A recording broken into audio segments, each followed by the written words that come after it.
Rules Committee. It is Wednesday, April 20th, 1:45 p.m. I want to welcome the members of the Rules Committee. We're going to begin. Why don't we start by establishing quorum, Madam Secretary? Please call the roll. Senators Canella? Here. Canella here. Leyva? Here. Leyva here. Mitchell? Here. Mitchell here. Fuller? DeLeon? DeLeon here. Here. Okay, fantastic. We've established a quorum.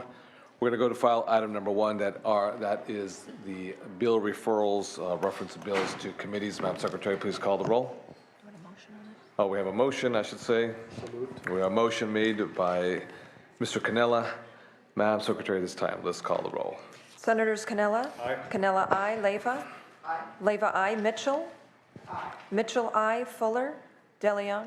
Aye. DeLeon, aye. All right, measure passes on a 4-0 vote. We'll keep the file open so Ms. Fuller may add on when she appears. Let's go to file item number 2. We have governor's appointees, and we have before us, what we're going to do is we're going to take a cluster of folks who are all appointments and some reappointments to the commission, the Board of Parole hearings. We're going to start with, if you can please come on up, Mr. Jack Garner, Michelle Miner, Maricela Montes, John Peck, Brian Roberts, and Amarik Singh, and finally, Ms. Terry Turner.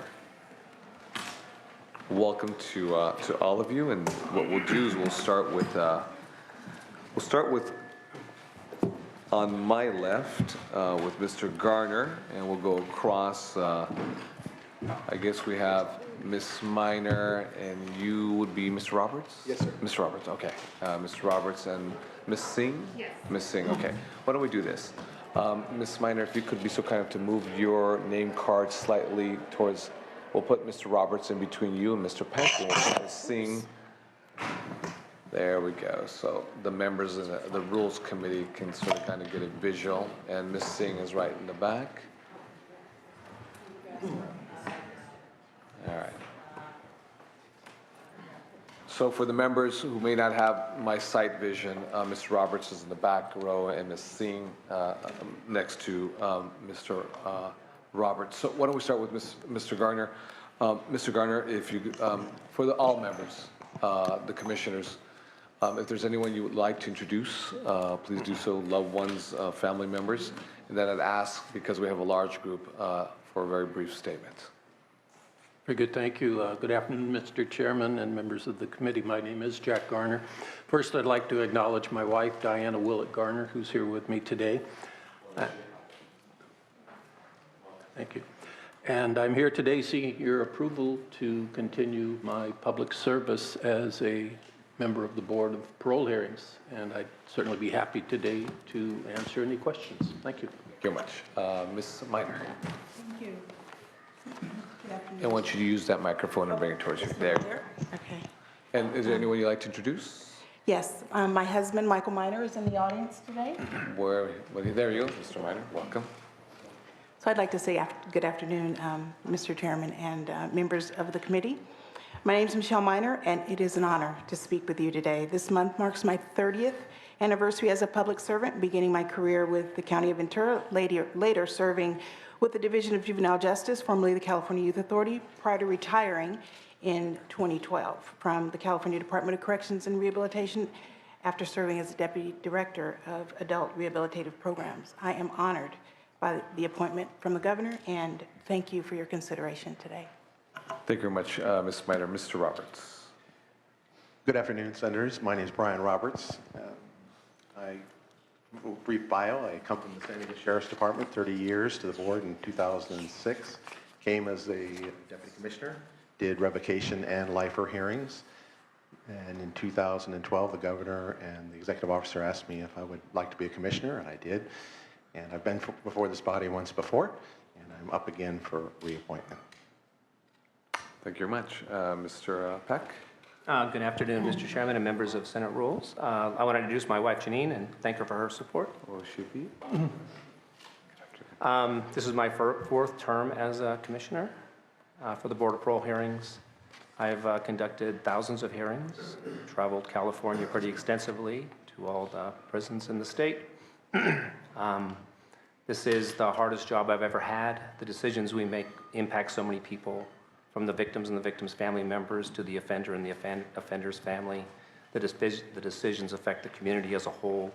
No decision that we make is ever made lightly or without great thought, and every decision takes into consideration current law and whether the offender possesses a current unreasonable risk to society.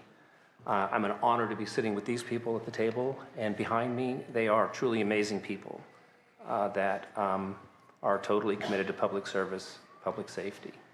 I'm honored beyond words to be appointed by Governor Brown. This is the second governor that's appointed me as a commissioner. And as someone who started their career as a correctional officer working the tiers in California prisons, this is an opportunity I never could have imagined.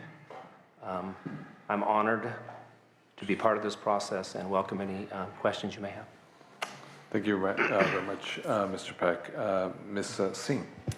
Yes. Good afternoon, Senators. My name is Amarique Singh, and I'd like to start off by thanking my family members for being here today. My mother, Ratan Singh, is here. My brother, Satnam Singh, is here, and my nephew, Mal Shergill, and my fiance, Dustin Pottenberg, is joining us as well. Well, I guess to say that Singh is from the northern region, the Punjabi region? Yes. Yes, okay. That's, my daughter's best friend is from the Punjabi region. Oh. Yes. I would like to thank the governor, senators, and the executive officer of the board for giving me this opportunity to be heard and to serve again as a commissioner. I have been a commissioner for almost 3 years. I look forward to the opportunities that this position brings, the challenges that are quite unique. This is a job like no other, protecting all people's rights and ensuring public safety is met. I look forward to answering any questions that you all may have. Thanks. Thank you very much, Ms. Singh. Ms. Turner. I don't have anyone to introduce. My name is Carrie Turner. I've been a public servant for 38 years, all in corrections. I started working with the Board of Parole Hearings in January 2008 as a retired annuitant deputy commissioner. I was appointed to the commissioner position in August of 2011. It's been my pleasure to serve, and I look forward to continue working as a commissioner. Thank you. Thank you very much, Ms. Turner. And finally, Ms. Montes. Good afternoon, President Pro Tem and esteemed senators. My name is Maricela Montes. As a young girl growing up in Lincoln Heights, a barrio in northeast LA. That is my district. I'm well aware, sir. My whole family lives there. You take product placement to another level. I never imagined that I would sit before a powerful Senate committee, but I am very grateful to Governor Jerry Brown for the privilege to be considered for reappointment to the Board of Parole Hearings. I found the position requires an exceptional degree of judgment, fairness, and a commitment to public safety. And these are all qualities that I have demonstrated throughout my career. I've worked 40 years in state government, including 25 years in corrections. And additionally, I think my experience in prisons, in parole, and in programs adds to the broader diversity of the board, which I believe to be one of its many strengths. I humbly ask for your support to enable me to continue serving the state of California as a commissioner on the Board of Parole Hearings. Thank you. Thank you. Thank you very much, Ms. Montes, and thank you very much to all the appointees from the governor. What I'm going to do now is I'm going to open up for questions and answers and commentaries because we do have a larger group than average. Contingent on the members, they may ask a very specific question. They may apply to all individuals. It may be an open-ended question where you have an opportunity to answer if in fact you wish to do so, or the members themselves can direct their questions. So why don't we start with Ms. Mitchell. Thank you, Senator, and good afternoon. I appreciated your comment, Mr. Peck, recognizing the scope and seriousness of, to use that word very loosely, of the challenge in front of all of you. And I appreciate your willingness to serve. It's not an easy task, and I know the decisions you make, I'm sure, weigh heavily on you, as do ours, particularly this time of year during budget negotiations. I'd like, if possible, the right to come back to questions if necessary, Mr. Pro Tem, but I'll just start out with two, and I'm open to anyone who's willing to answer. The first really focuses on from your perspective, the advantages or disadvantages of having one commissioner instead of two serve on each suitability hearing. I appreciate the workload issues and the desire and the need to move quickly. But for full disclosure, I have a family member who was a commissioner a number of years ago, grew up hearing stories about her experience. And I'm just really curious from your perspective about the balance or lack thereof and how you think that impacts both your work and the ultimate outcome. Whoever would like to answer would be fine. Currently, there are occasions where two commissioners will work in concert with a deputy commissioner for certain types of hearings. And oftentimes, we do have the three-person panel. Give me what are those kinds of hearings? One would be... Is it arbitrary or is it a particular kind rescission of hearing would be one example, Okay. where someone is before the panel to determine whether their date should be reinstated or they should be returned to custody. So we do still have that. Myself, I've only been in the environment typically of the commissioner and a deputy commissioner. It's far better now because in the past, a lot of the deputy commissioners didn't handle that many lifer hearings, but that's almost their exclusive life now, so it's much better now. In the past, however, having two commissioners, you had people whose full-time job was doing nothing but lifer hearings, and of course, they would flow a lot more smoothly because they're familiar with the territory. They've done a lot of the hearings themselves. So that's kind of my take on it. Anyone else like to answer? Have a different perspective? I've been part of two commissioner and a deputy commissioner panels. I've been part of commissioner and deputy commissioner panels. I find them very similar. Having another commissioner obviously is another experience level. But I'm comfortable doing with just a deputy commissioner too. I really don't, it's with the exception of just having another commissioner with us, which of course is great to have another opinion.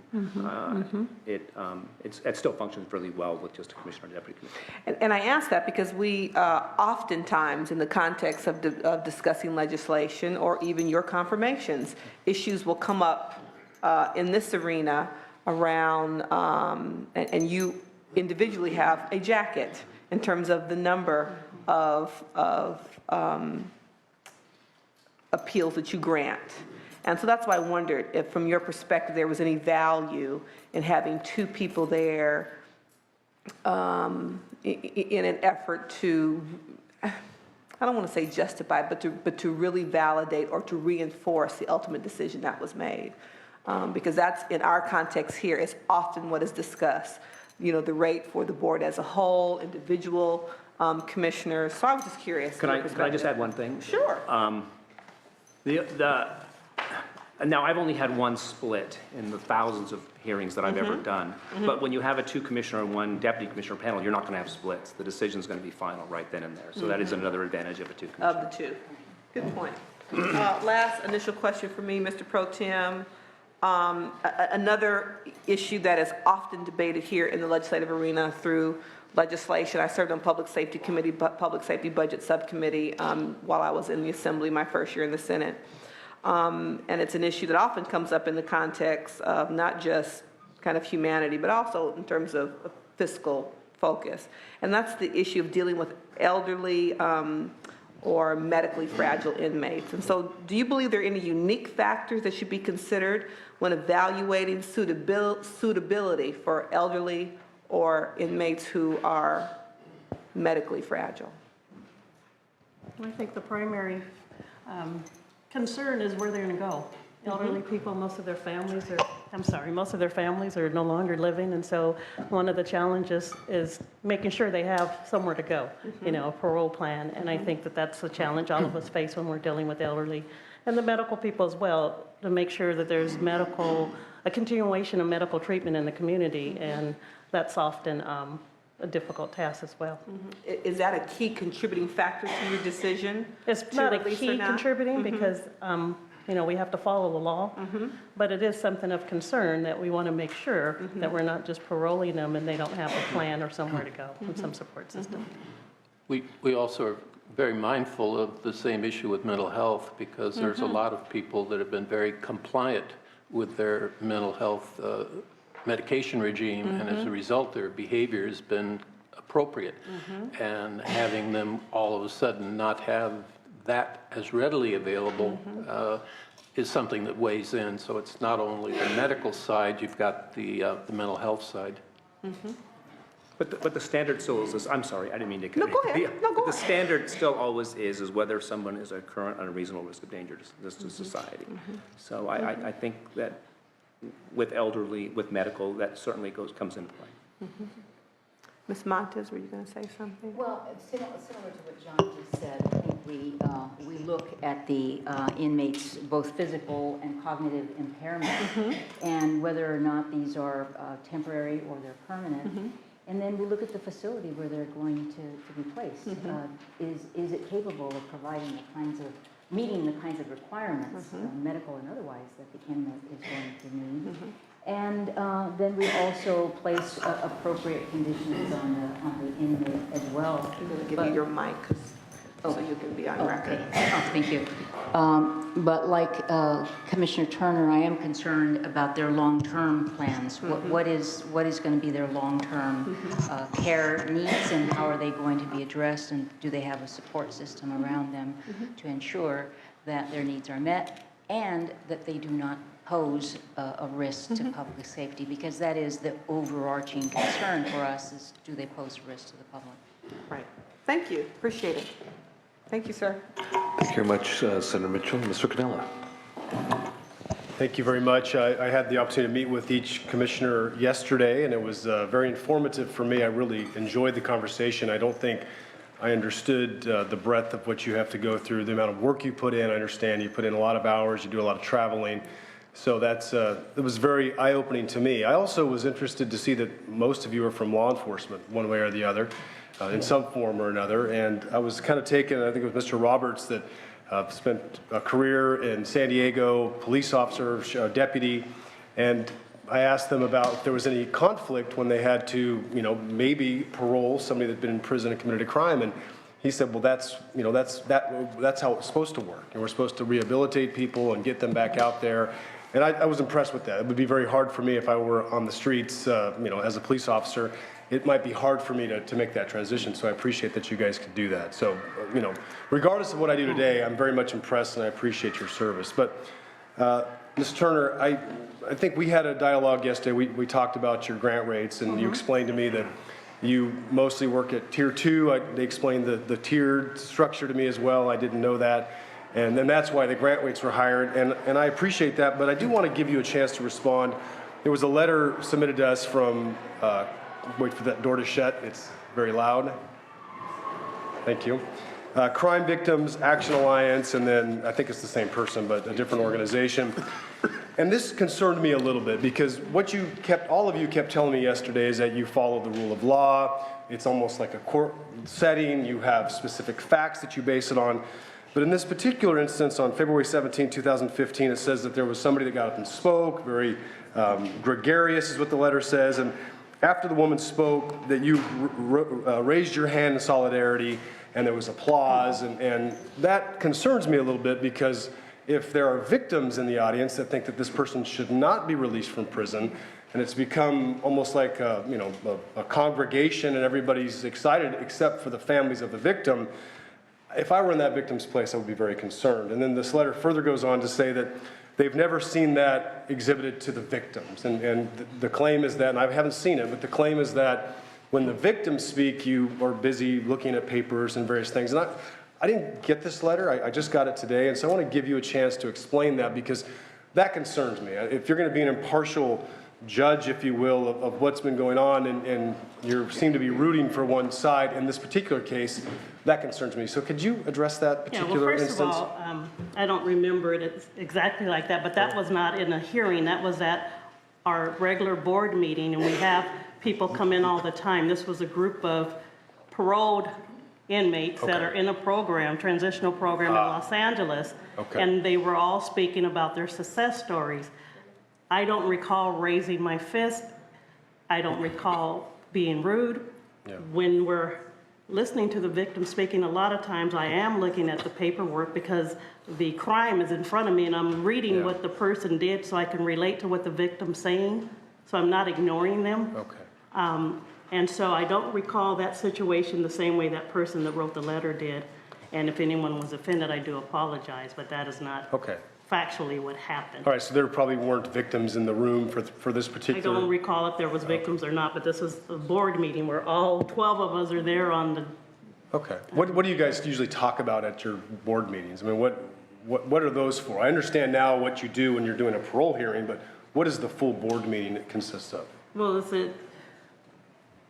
let me see how I can explain that. We meet every month, and we review the en banc cases that are referred from the governor's office or referred from our chief legal. We cover case factors that come out. We go over new policies. Okay. And so it's in this particular time you had people that had turned their lives around, they came in and gave their success story, Right, so it was more of a celebratory moment then Yes, there was a probably. group of them that were talking about Okay. all the positive things that they've done since they've been out of prison. Okay, well then, I misunderstood what the letter said. Thank you for clarifying. Those are all my questions. Thank you very much, Mr. Cannella. Ms. Leyva. Thank you, Mr. Pro Tem. Good afternoon. I just really enjoyed meeting with each of you, and I think all of you bring such a compassion to this job. Various backgrounds, but I think you all in your core are very compassionate. We talked actually a lot about victims and how you handle that, or the victims' families and how you handle that. But something I forgot to ask is when you have a parolee, possible parolee coming up, an inmate, this is a big day for that person. They may be very nervous, they may be very anxious. How do you kind of put them at ease to tell their story, so to speak? Anybody? I always acknowledge that the inmate is nervous, and you can tell, and you just say, I know you're nervous, everyone comes in here, they're very nervous, take a deep breath, just relax, and I make sure if they keep exhibiting nervousness, I'll keep repeating myself, just take a deep breath, relax, take a minute, everyone's nervous, everyone comes in here, don't worry, we're used to seeing this, and so I just try and put them at ease in that way of just telling them to pause, think about it. That's great. What I do is, I have a conversational style of doing hearings. So the first thing I always want to do is whenever we start the hearing, I just start talking to them about things in their life. Just talk about what their childhood was, how they grew up, non-confrontational questions just to get, just like me, just to once you start talking, the kind of nerves kind of go away. The offenders are the same way. Just get them talking, get them comfortable. And I also just make sure that they understand how the hearing is going to proceed. Very good, the So I process. give them the information in terms of how we're going to proceed through the hearing so they know what to expect. Great. Well, that sounds really terrific. I thanked you all privately, but let me thank you publicly for what you do. It's a very hard job, a very demanding job, but very important, and I appreciate everything you're doing. Thank you. Thank you. Thank you very much, Senator Leyva. I've gone through the bios and the files of all the nominees. Just a couple questions. Ms. Singh, your background as a former deputy district attorney and being a former prosecutor, how has that sort of impacted your decision making, knowing that, making an assumption without knowing, and you can correct me if I'm wrong, during your prosecutorial period, you sent folks off, to prison, and the prism in which you view the world, how does that impact your decision making? Being a prosecutor, I believe, has helped me. And be mindful, I do have your parole grant percentage. We have everyone's here, so it's sort of like the box scores, if you will, on the sports page. So we have it all here, and I find it interesting because I would think it would be a little counterintuitive, or the reflection of this role and what the grant percentage is with regards to the parolees that you have, or the inmates you have interviewed for possible parole. So why don't you share a few of your thoughts? As a prosecutor, you follow the law. And when you prosecute somebody, you have to have enough evidence to convict someone beyond a reasonable doubt. And many times, people don't realize, as a prosecutor, you don't file every criminal case because you don't have the evidence there. And so those never come to light because those charges aren't filed. And then in this position, it's the same thing. You have facts in front of you, you follow the law, you assess credibility of the inmate that's speaking in front of you, and ultimately, I use the skills I learned as a lawyer to follow the law, apply the law to the facts, and I make a decision that's fair to all parties. And so I think that prosecutorial background helps me. I don't think I'm biased in the opinion that once they've gone away, they can never be released. I believe that people can rehabilitate, and inmates can rehabilitate themselves. They can attend programs. They can work on understanding their criminality. And when they come before me, I assess whether they've internalized what they've learned and if they have engaged in rehabilitation. Thank you. Thank you very much, Ms. Singh. Ms. Montes, I'm looking at here that you were formerly an assistant director at Cal Poly Pomona, the EOP program, the Educational Opportunity Program, from which I was a beneficiary at the UC level. So you were a commissioner on the Post-Secondary Education Commission, former assistant director of EOP at Cal Poly Pomona. How did you go from there to being an associate warden? You know? It was quite a long journey, but I started out my career in the college and universities at Cal Poly. I had a real passion for programs for disadvantaged youth in particular. I had worked throughout my undergraduate career in the Upward Bound program. I was a tutor, mentor, recruiter, recruited students to Oxy, which is the school I went as an undergraduate for most of my years, and continued that over at Cal Poly. Became the assistant director, recruiting students who had the skill and the ability, but may not have had the grades or the money to go to school.